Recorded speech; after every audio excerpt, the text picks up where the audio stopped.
méthodes d'épée et de hache à la base. Bon, nous, on fait de la reconstitution et des AMHE depuis un certain temps maintenant. Et en regardant un petit peu à côté les sources disponibles qu'on avait pour le combat scandinave, mais aussi anglo-saxon ou carolingien de la même période, en Europe du Nord, en gros, entre 700 et 1000 par exemple, avec des boucliers ronds souvent. On a remarqué qu'il y avait beaucoup de lances et boucliers qui étaient représentés, beaucoup de guerriers, une grande proportion, on va dire, de guerriers qui étaient armés de cette manière. Et on a décelé une certaine disproportion de guerriers armés de haches et d'épées en reconstitution ou même en AMHE. Pareil pour les haches à deux mains, par rapport à la lance et au bouclier. Du coup, on aimerait bien aussi, un peu comme l'âge ce matin, remettre la lance et le bouclier un peu plus sur le devant de la scène. Au goût du jour. Alors, on a déjà vu des ateliers comme l'année dernière ou ce matin, et il y a même peut-être des stages déjà qui existent pour le combat lance-bouclier. Mais en tout cas, en Viking, on n'en voit pas encore beaucoup. Donc, on aimerait bien remettre ça un petit peu plus au goût du jour. Et voilà. Le but, c'est de se battre principalement avec ces deux armes-là. Mais le but de l'atelier, c'est de faire des expérimentations sur le combat en groupe, donc en formation, en ligne. C'est pour ça que je disais qu'il n'y avait pas forcément, on va pas faire forcément beaucoup de techniques, mais on va essayer de faire un peu plus de tactique, combat en groupe.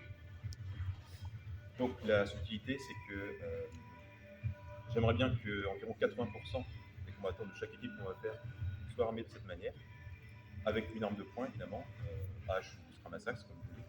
J'aimerais bien limiter les épées aussi, comme c'était le cas à l'époque, et limiter aussi les haches à deux mains, comme c'était sûrement le cas aussi à l'époque. Il y aura, alors vous pouvez aussi, la subtilité, c'est qu'il y aura des projectiles pour essayer d'être le plus crédible possible. Là, on se mettrait plutôt dans un contexte martial de combat déjà assez nombreux, donc pas forcément un raid ou une escarmouche comme ça.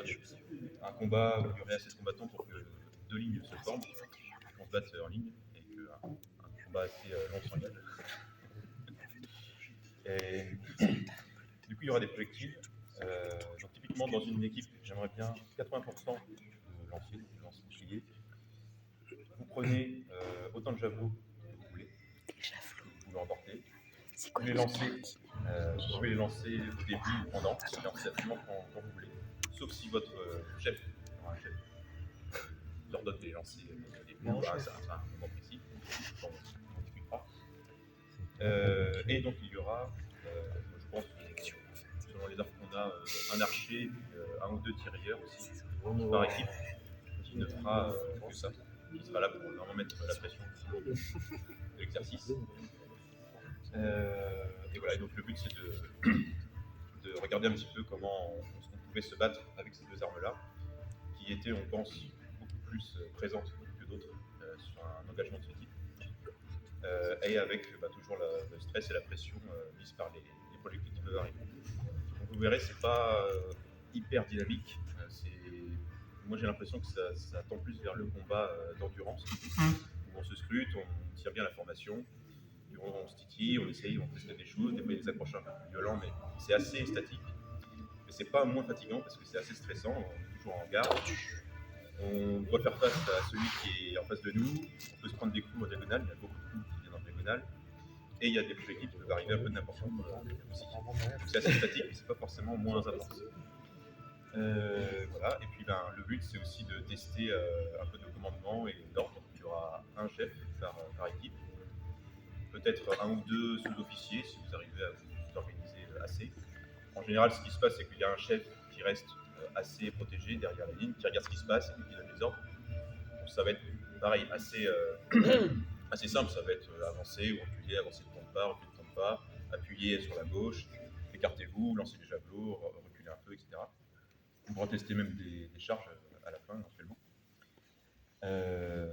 Nous, ce qui se passe souvent, c'est que quand le chef donne un ordre, on le répète tous, et parfois plusieurs fois. Donc voilà, on pourra essayer ça. Voilà le topo. Je pense que pour le premier exercice, on va se réchauffer un petit peu. Pour le premier gros exercice, je pense qu'on va faire 3 équipes. On est une quarantaine, on va faire 3 équipes de 13 par exemple, avec les proportions que j'ai données. Et pendant que 2 équipes vont se battre, l'une va pouvoir regarder un petit peu ce qui se passe. Et puis peut-être à la fin, on pourra faire un 3 contre 3, un V1V1. Voilà, donc ça c'est la première étape. On fera un petit topo, vous direz un peu vos ressentis. Là, le but c'est de se remettre un peu dans le bain et de se réhabituer un petit peu à un combat en groupe, en ligne, avec des armes pas forcément très intuitives à utiliser, pour voir un peu comment on réagit. Voilà. Une question, c'est le taux d'équipement.